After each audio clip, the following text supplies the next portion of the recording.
शुद्धविज्ञानघनस्वरूपं विज्ञानविश्राणनबद्धदीपं दयानिधिं देहभृतां शरण्यं देवं महद्ग्रीवमहं प्रपद्ये। यस्वानुभावमखिलं श्रुतिसारमेकम् अध्यात्मदीपमतिविर्षतां तमोऽन्धं संसारिणां कर्मयाः पुराणगुह्यम् तं व्याससूनुमुपयामि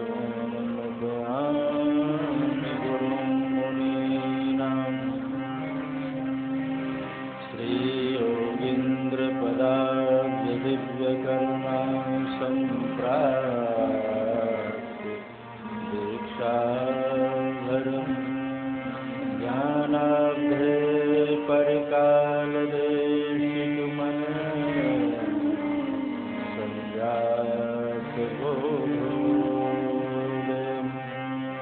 भारद्वाजकुलावतीर्णमनघं सुग्रीवदुर्गादिनम्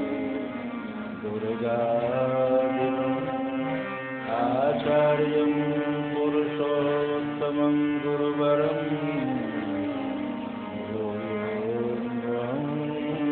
संश्रये। नारायणं नमस्कृत्य नरं चैव नरोत्तमं देवीं सरस्वतीं व्यासं ततो जयमुदीरये।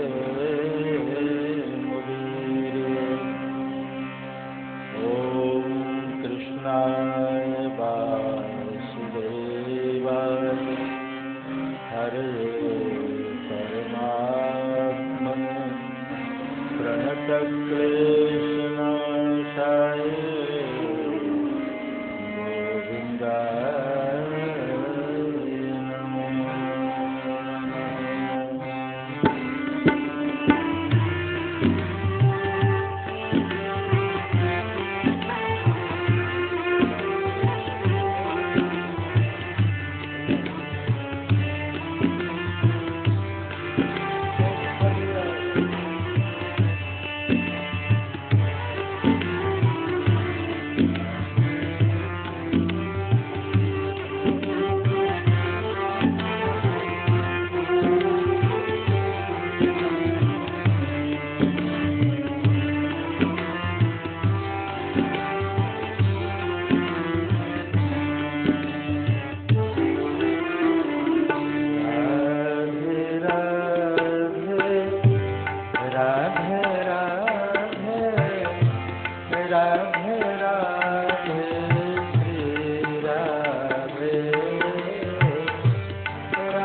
नैमिषारण्य का पावन पवित्र क्षेत्र 88,000 ऋषियों के मध्य श्री सूत जी महाराज विराजमान हैं।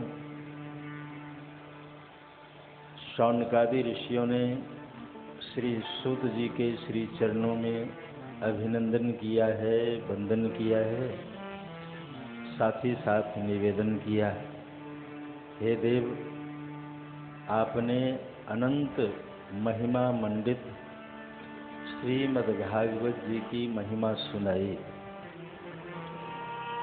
भागवत जी कलयुग में सबसे सुंदर और सबसे अधिक लाभकारी साधन है। जन्म और जीवन का लाभ जो साधक लेना चाहता है वो भागवत जी के चरणाश्रित हो जाए। भागवत साक्षात भगवान का रूप है, क्योंकि भगवान ने ही कृपा करके ये भागवत ब्रह्मा जी को दी। ब्रह्मा जी ने श्री नारद जी को दी, श्री नारद जी ने महर्षि वेदव्यास को दी और महर्षि वेदव्यास ने अपने पुत्र श्री सुखदेव जी को दिया। सुखदेव जी ने आगे परीक्षित को सुनाया है। ये भागवत जी की एक परंपरा है। नारद जी ने व्यास जी को दिया, यहाँ तक कि कथानकों का रसास्वादन आप सभी कर चुके हैं। नारद जी की प्रेरणा से महर्षि वेदव्यास ने भागवत जी की कथा लिखी। भागवत में भगवान की लीला है और लीला कथा का बड़ा ही महत्व है। भगवान की सुंदर सुंदर लीलाओं का वर्णन किया गया है इसमें, और खास करके लीला में भगवान का पदार्पण भी होता है। साधक अपनी अपनी योग्यता के अनुसार यात्रा करते हैं, साधन करते हैं और लाभ प्राप्त करते हैं। भगवान सुखदेव जी निर्गुणवादी थे। हमारे यहाँ तो पक्ष है निर्गुण और सगुण। कुछ लोगों ने निर्गुण पक्ष को भी स्वीकार किया है, कुछ लोगों ने सगुण पक्ष को भी स्वीकार किया है। ये दोनों प्रबल हैं। आज तक इस विवाद को किसी ने सुलझाया नहीं। निर्गुण और सगुण बहुत पुराना विवाद है, बहुत पुराना विवाद। निर्गुणवादी अपना पक्ष रखते हैं कि वो अजन्मा है, अलख है, निर्गुण है, निरंकार है, उसका कोई आकार नहीं। सगुण पक्ष वाले कहते हैं कि नहीं, जब तक वो साकार नहीं होगा हमें लाभ कैसे मिले, क्योंकि हर व्यक्ति लाभान्वित होना चाहता है और वो तभी संभव है जब साकार रूप में हमारे सामने आए। अब उस निराकार को साकार कैसे बनाया जाए, तो भक्तों ने साधना की है। हम आपको इस विषय में 3 यात्री की बात सुनाएंगे। ये भागवत की ही बातें हैं, भागवत से अलग नहीं। 3 साधक है। एक ने कहा कि वो निर्गुण है, निराकार है। वदन्ति तत्तत्व विदस्तत्वम यज ज्ञानमद्वयम् ब्रह्मेति परमात्मेति भगवान इति शब्द।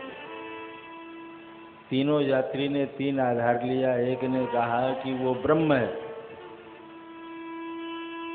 दूसरे ने कहा कि नहीं वो परमात्मा है, तीसरे ने कहा कि भगवान।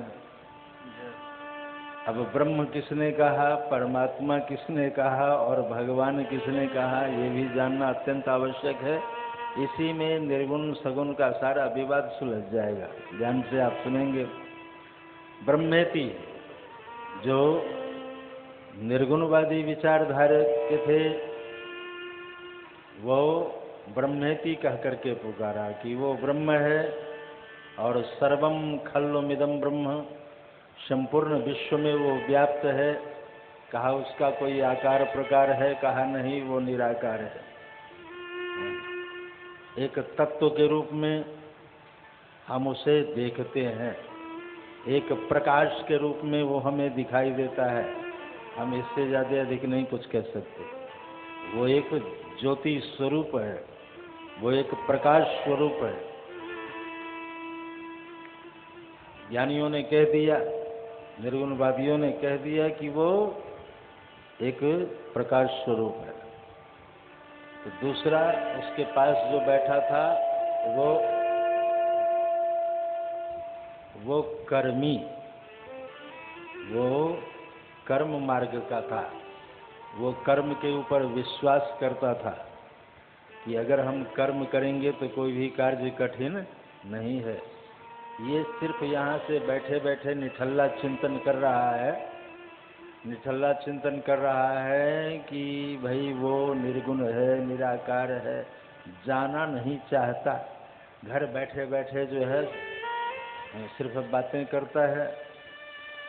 अगर प्रकाश है तो प्रकाश कहाँ से निकल रहा है ये तो पता लगानी चाहिए ना भाई। बिना आधार के प्रकाश तो होगा नहीं भाई। दीपक का प्रकाश है, लालटेन का प्रकाश है या बल्ब का प्रकाश है, ये कौन सा प्रकाश है, कहाँ से प्रकाश निकल रहा है, वो स्थान तो हम देखना चाहेंगे। उसके लिए हम यात्रा करेंगे। तो उसने यात्रा शुरू की और बहुत दूर तक जाने के बाद उसने कहा कि नहीं, वो निराकार नहीं, उसका आकार भी है। उसने आगे तक यात्रा की तो उसने कहा आकार भी है।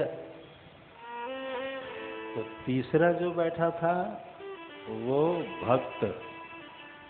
आप ऐसे समझ लें, ज्ञान, कर्म और उपासना, ज्ञानी, कर्मी और भक्ति, भक्त, ऐसे भी समझ सकते हैं इसको।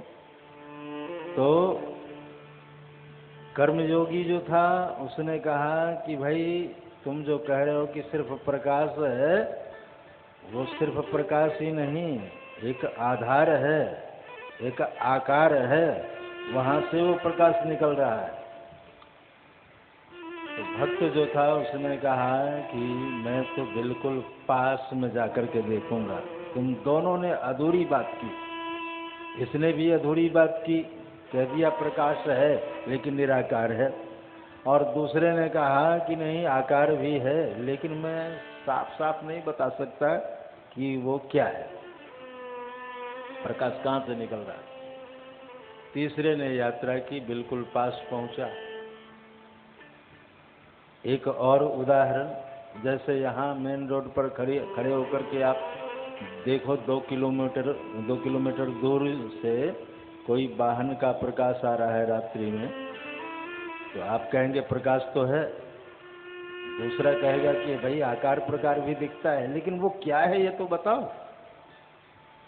जो पास में जाएगा वो कह देगा कि ये कार की हेडलाइट है या ट्रक की है या बस की है, कहाँ से ये प्रकाश निकल रहा है वो तो जाकर के बता देगा स्पष्ट। तो पास में जब पहुंचा तो उसने कहा कि नहीं, ये भगवान है, जो तुम्हारा ब्रह्म है, ब्रह्मेति, ज्ञानियों का ब्रह्म, कर्मियों का परमात्मा और वही भक्तों का भगवान है। भक्त कहता है कि महाराज मुझ में सामर्थ्य नहीं कि मैं आप तक जाऊंगा, ये तो ज्ञानियों का मार्ग है, ज्ञानी लोग जा सकते हैं, कर्मी लोग जा सकते हैं, लेकिन मैं तो कहूँगा कि अगर आप ही कृपा करके आ जाओ तो महाराज दर्शन का लाभ प्राप्त हो जाए। हम नहीं जा सकते, कलकत्ता वासी जो है अयोध्या वृंदावन नहीं जा सकते, लेकिन बुला तो सकते हैं, तो बुला करके आनंद ले लेते हैं। भक्तों ने तो ऐसी ऐसी बात की है कि तुम रूठे रहो मोहन, हम तुम्हें मना लेंगे, और आहों में असर होगा तो घर बैठे बुला लेंगे। हैं? तो हम तो जो है घर बैठे बुला लेंगे। तो जो प्रत्यक्ष रूप में आकर के और हमारे साथ खेलता है, हमारे साथ बातें करता है, वही साक्षात ब्रह्म है। बिंदु जी कहते हैं, ज्ञानियों के तत्व, ज्ञानियों के तत्व ब्रह्मानंद भी वेदांत का। ज्ञानियों का तत्व ब्रह्मा नंद भी वेदांत का।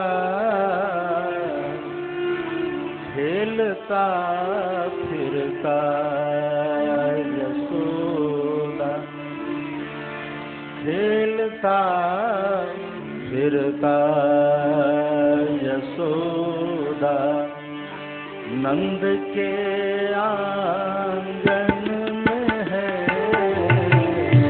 खेलता फिरता यशोदा, नंद के आंगन में है। जिससे ब्रज मंगल का मन, गोपाल मन मोहन से है। जिससे ब्रज मंगल का मन, गोपाल मन मोहन से है।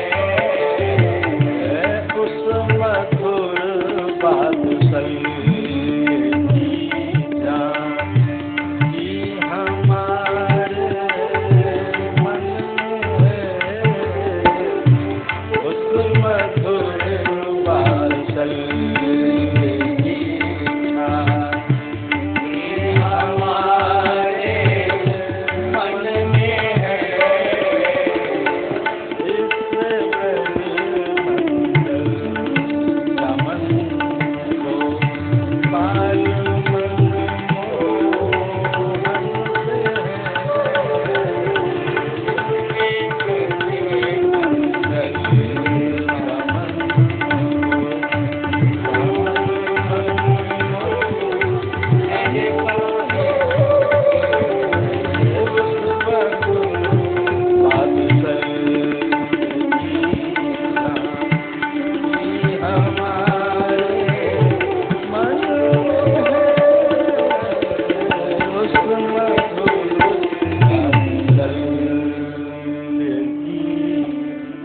झांकी हमारे मन में है।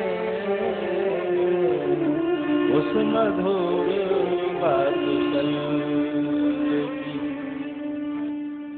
योगियों का तत्व ब्रह्मेति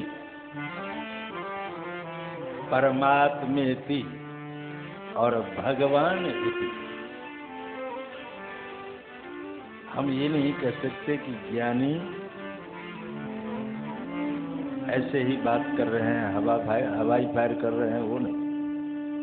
उन्होंने कुछ अनुभव किया है, इसलिए वो भी, उनकी भी धारणा ठीक है। ब्रह्मेति, ब्रह्म है, अयम ब्रह्म।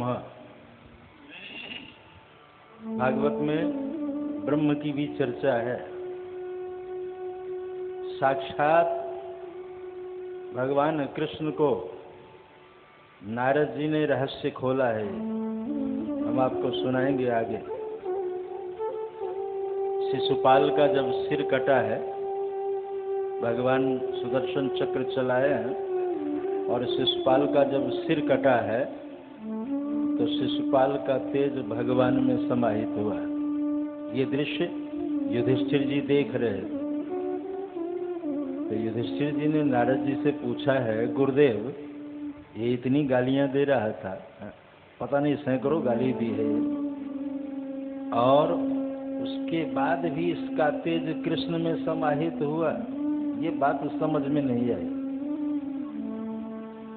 कि भाई भक्त को अगर गति दे तो बात समझ में आती है, भक्त का तेज भगवान में समाहित हो जाए ये बात समझ में आती है।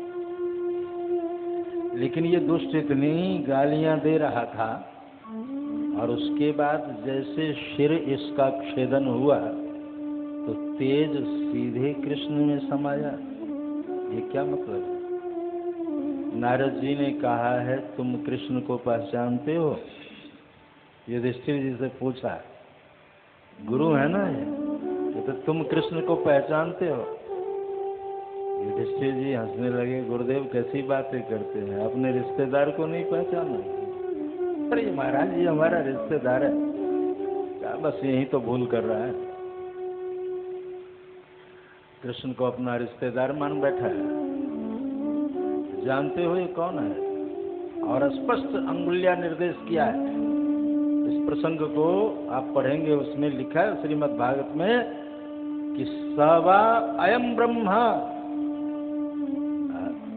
युधिष्ठिर ये ब्रह्म है, ये कृष्ण जिसको तुम रिश्तेदार मानते हो ना, ये साक्षात ब्रह्म है। सवा अयम ब्रह्म, अयम ब्रह्मा। फिर जाकर के युधिष्ठिर जी के कान खड़े हुए, क्या कहते हैं गुरुदेव? कहा और जिसने गाली दी है वो और कोई नहीं, इन्हीं के चौकीदार हैं, जय और विजय के रूप में। सनकादियों का श्राप हुआ, आज तीसरा जन्म में उसका उद्धार हुआ। तो ब्रह्मेति, भागवत में भी ब्रह्म की ही चर्चा है, परमात्मा की भी चर्चा है। लेकिन सबसे अधिक सुख कब मिलता है?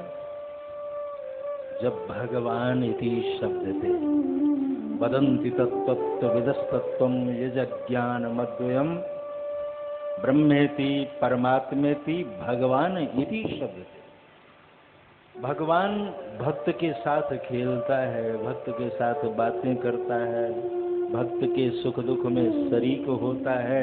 इसीलिए अधिकांश लोगों का लगाव भगवान से होता है, ब्रह्म वाले कम होते हैं, परमात्मा वाले भी कम होते हैं। कुछ दूर चलते हैं फिर वापस आ जाते हैं, चलो हम भगवान के पास ही चलते हैं। बड़ा कठिन है। हाँ, रामायण में लिखा है एहि सर आवत अति कठिन, एहि सर आवत अति कठिन, एहि सर आवत अति कठिन। गाइए सर आवत अति कठिनाई, राम कृपा बिन आई न जाए, राम कृपा बिन आई न जाए, राम कृपा बिन आई न जाए, राम कृपा बिन आई न जाए, एहि सर आवत अति कठिनाई, एहि सर आवत अति कठिनाई, सर आवत अति कठिनाई, एहि सर आवत अति कठिनाई, एहि सर आवत अति कठिनाई। और राम कृपा बिनु आई तो फिर ना जाई। जय हो। एक बार आई तो फिर न जाई। चाहे लगन लगी रे भगवान से, तो भगवान भक्तों के साथ लीला करते हैं और वो लीला कथा का रसास्वादन करके ये जीवात्मा भवसागर पार होता है, अथवा जीवात्मा परमात्मा का बड़ा ही सुंदर संजोग बन जाता है। वास्तविकता का जब बोध हो जाए तो जीवात्मा परमात्मा के लीला में